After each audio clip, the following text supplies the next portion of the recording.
Welcome to the Living the Dream podcast with Curveball. If you believe, you can achieve.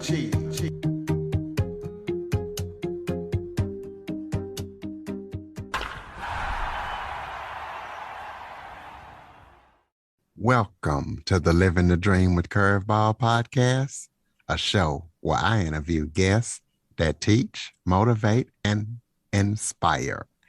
Today, we're going to talk disability and mental health as I am joined by award-winning singer, songwriter, and author, Heather Hutchison. Heather focuses on teaching people about mental health and disability through music and writing. So Heather, thank you so much for joining me today. Thank you for having me.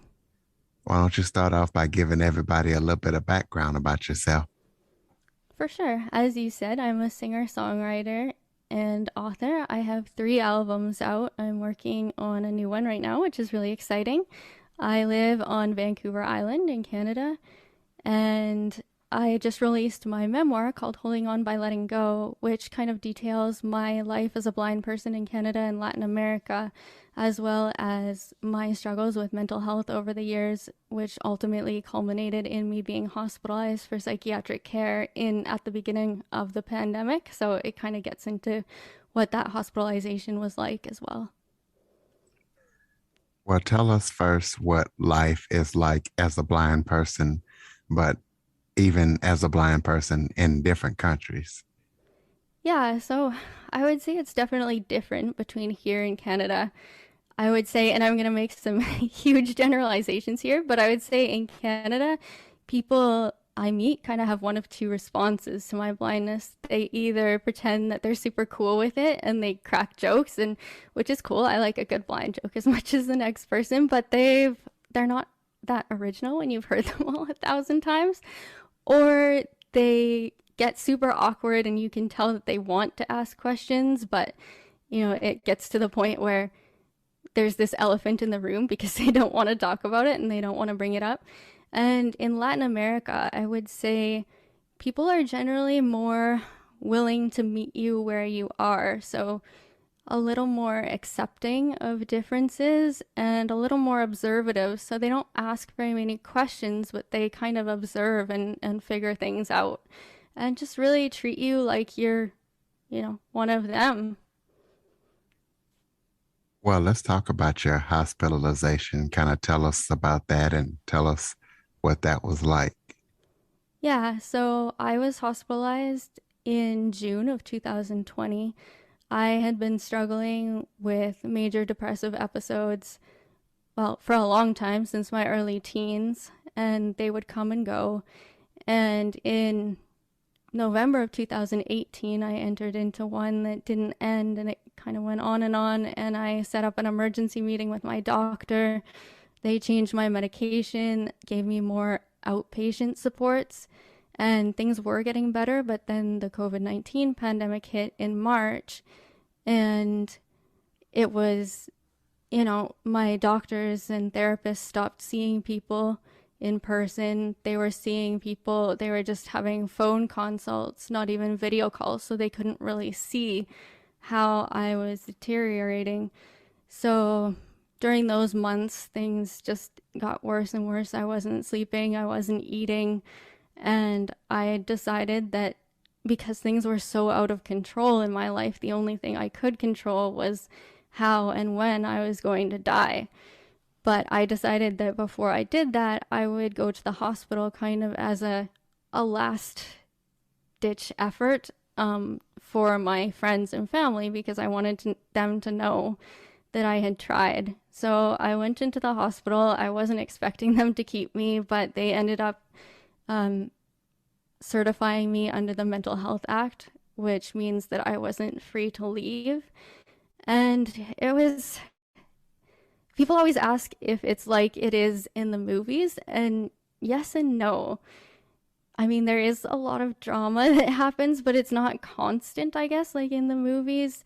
It's actually not as bad a place as people kind of make it out to be. There's a lot of therapy. There's a lot of like holistic wellness classes and things like that. So it's you do get a variety of supports for patients who are not able to just have outpatient supports at a certain time. Well, when did you first know that you wanted to share your story by writing a book?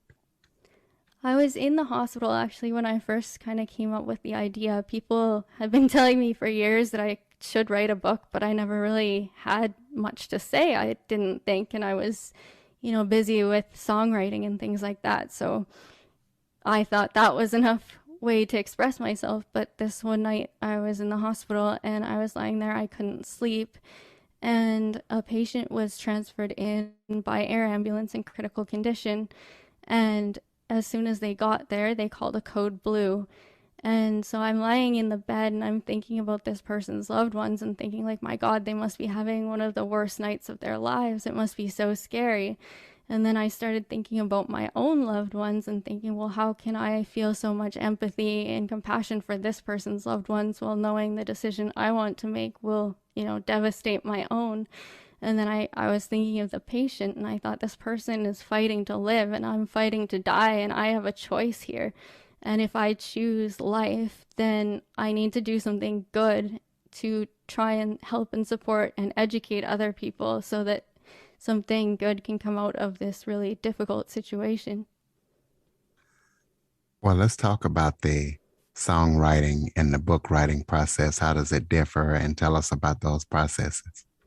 Yeah, so songwriting, I think you can kind of hide behind metaphors a little bit more, or you don't necessarily have to be writing songs that are super personal. I think as songwriters, we often do, but there's a little more ambiguity, I guess, to it. So it feels a little more freeing in terms of you can say things and it doesn't necessarily have to be about you. But when you're writing, like especially a memoir, you're telling your story as it happened. And there's no hiding behind metaphors. If I knew if I was going to write this book that I had to tell the entire truth and even the messy, unfortunate parts of it. So, I mean, there was definitely more anxiety with writing the book because, you're writing about people who are still living and you don't know how they're going to take it. You don't know how people are going to react to your story. So it is a little bit more close and personal, I think, writing a memoir than songwriting. Tell us about the positives and negatives of being blind. Okay, we'll start with the negatives first, I guess. I think the biggest one is people's perceptions of blindness. And I think they often want to talk about blindness as, oh, it's so sad you can't see the sunset or your loved ones' faces. And I think that's a really good way for them to look at blindness so they don't have to, it's something a little less tangible when in theory, if they really stop to think about it, there are things that they could do to make my life and the life of other blind people easier. Instead of feeling pity for us, we don't want your pity, we want your acceptance. So, hiring a blind person, making sure your business is accessible, things like that. So I think perceptions is the one really big negative. Positives, I think we learn a lot of patience because, if you're a blind person, you're not going to be running across the street halfway through a light because you don't know when the light changed or things like that, or you're waiting on bus schedules or people to drive you places. So you kind of become more patient, I guess. And other positives, I can do my makeup without a mirror, so that's the win. So, for someone who might be struggling with mental health right now and feeling hopeless, what words of encouragement would you give them? I wouldn't tell them empty platitudes like cheer up, tomorrow's another day, things like that, because I know when I was going through it, that would be the point that I would stop listening to the person talking to me. But what I can tell you is there will come a day when you will stop in a moment and you'll feel so much joy in that moment. And you'll think to yourself, I would have missed this. So I just really encourage you to hang on for that day because it's worth it. What How has music played a role in helping you manage your depression and anxiety over the years, and what other techniques have you used to help manage that? Music's been a huge help over the years. I can't remember a time when I didn't have music in my life. Even when I was a little kid, I would carry around this old tape recorder and like write songs as I went about my life. And then as I got into my teen years, I started taking it more seriously and I started writing about the things that I was feeling, and it just really helped to sit down at the piano and it really helped to make sense of the things that I was feeling that I couldn't maybe articulate in, spoken words. And then when I was 15, I entered a singing competition, and in the finals of that competition, one of the judges who was on the panel is a producer, and he came up to me backstage and he was like, we should record an album together. And I kind of thought, oh, cool, but it's not going to happen. But 3 weeks later, we were in the studio recording the first album, and the studio is like my happy place. I love it. I think I felt so much acceptance on that first day. All the musicians, they weren't looking at me like the blind girl. They just saw me as another musician, a girl who loved music. So I think the acceptance has always been a big piece of it for me. The acceptance and the expression. And then other techniques that I've used, mindfulness is a big one. So, techniques like you imagine yourself on the bank of a little stream and you're all alone and it's warm and you have your hand in the water and leaves are flowing through your hand in the current, and the leaves are thoughts and you can choose to grab onto them or not. So, you're letting those worries and those negative thoughts um, you know, glide past your hand in this kind of um, exercise. And I guess I like it because it's fairly tangible. I think a lot of mindfulness exercises can be quite visual. How has blindness played a role or contributed to your depression and anxiety? I think it's definitely played a role. It's not the whole story. And I think for years I was kind of awkward or concerned about asking for help because I figured if I did, everybody would just be like, oh, well, you're blind. Of course you're depressed. But, there's so much more to it than that. But I think the isolation that can come from it, I think I was always acutely aware of the people that weren't comfortable around me, school and things like that, because people just didn't know what I was capable of. So I think, yeah, a little bit of that isolation, was caused by blindness. When did you first realize that you were struggling with mental health, depression, and anxiety? I was really young, probably about 7, and I started having panic attacks. And they were really scary at the time because I didn't know what was happening. I was just a little kid. And there wasn't a ton of support out there at the time for kids. I hope it's getting better, but at the time, my parents would talk to the doctors and the teachers, and they would just say, oh, she's just an anxious kid. She'll grow out of it. But I would get sent home from school because I would get sick a lot. And as I got older into my early teens, I think the anxiety kind of morphed into depression because nobody wants to feel like that all the time. Well, what was your life like growing up as a blind child? And also talk about some common misconceptions about blindness that people have. It was actually super normal. I, hung out with my brother and my cousins and my friends, and we would go rollerblading and slip and slide and, have lemonade stands and all the things that little kids do. I think until I was probably about 5, I didn't even realize that, society viewed me as any different from anybody else. And then I was playing on the playground one day with this kid, and he asked me why I never looked at anything. And I just told him I'm blind, like super matter of fact, like, I have brown hair and blue eyes, no different, because it never really occurred to me.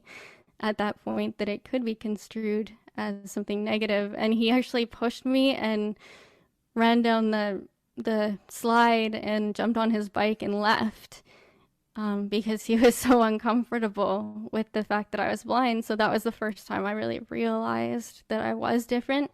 But yeah, it was super, like, my home life, my school life in terms of my friends and things was very normal. And misconceptions that our senses are all amazing and heightened, and they're not really. We're born with the same senses as everybody else. They just get more refined, I guess, attuned to the environment when we are missing that one sense. And more misconceptions that blindness is all or nothing. You know, you can either see or you can't. And it actually exists on a continuum. So you can be totally blind, or you can have light perception, you can see some shapes.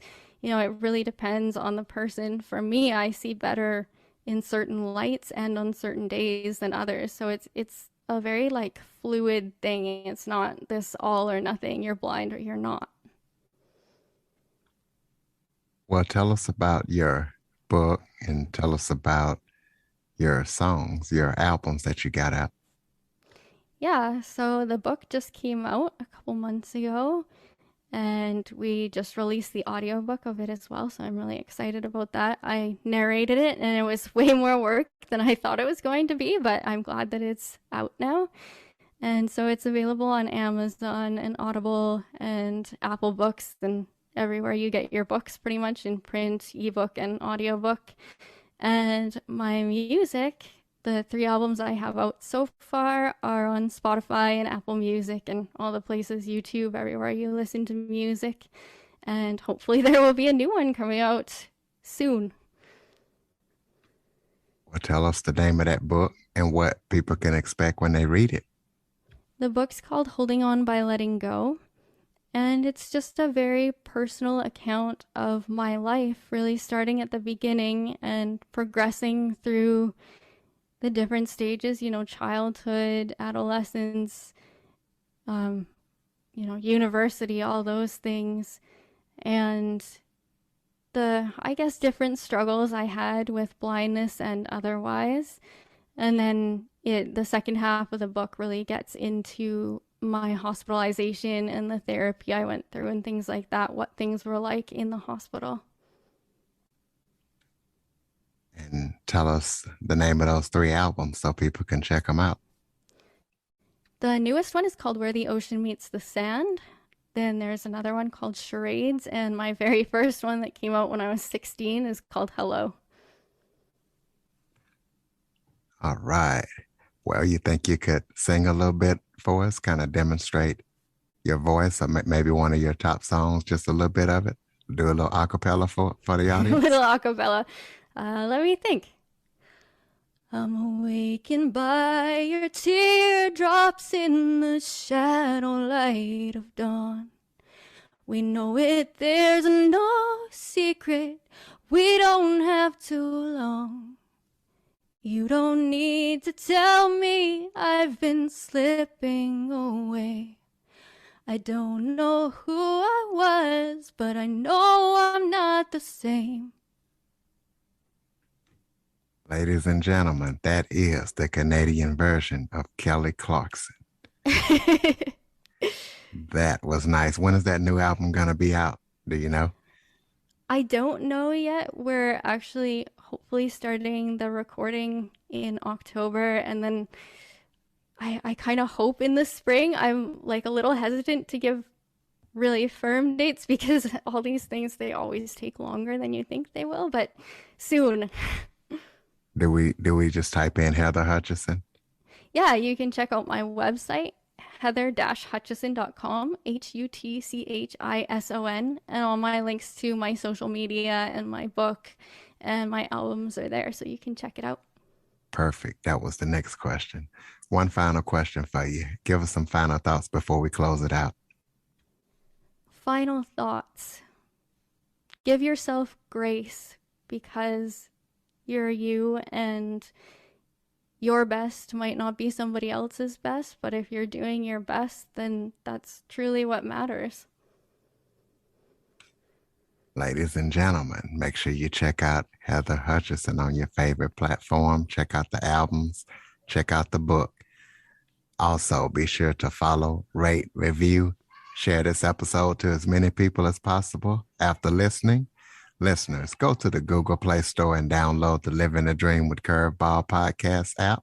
Heather Hutchison, thank you so much for joining me today. Thank you. For more information on the Living the Dream podcast, visit www.djcurveball.com. Until next time, stay focused on living the dream.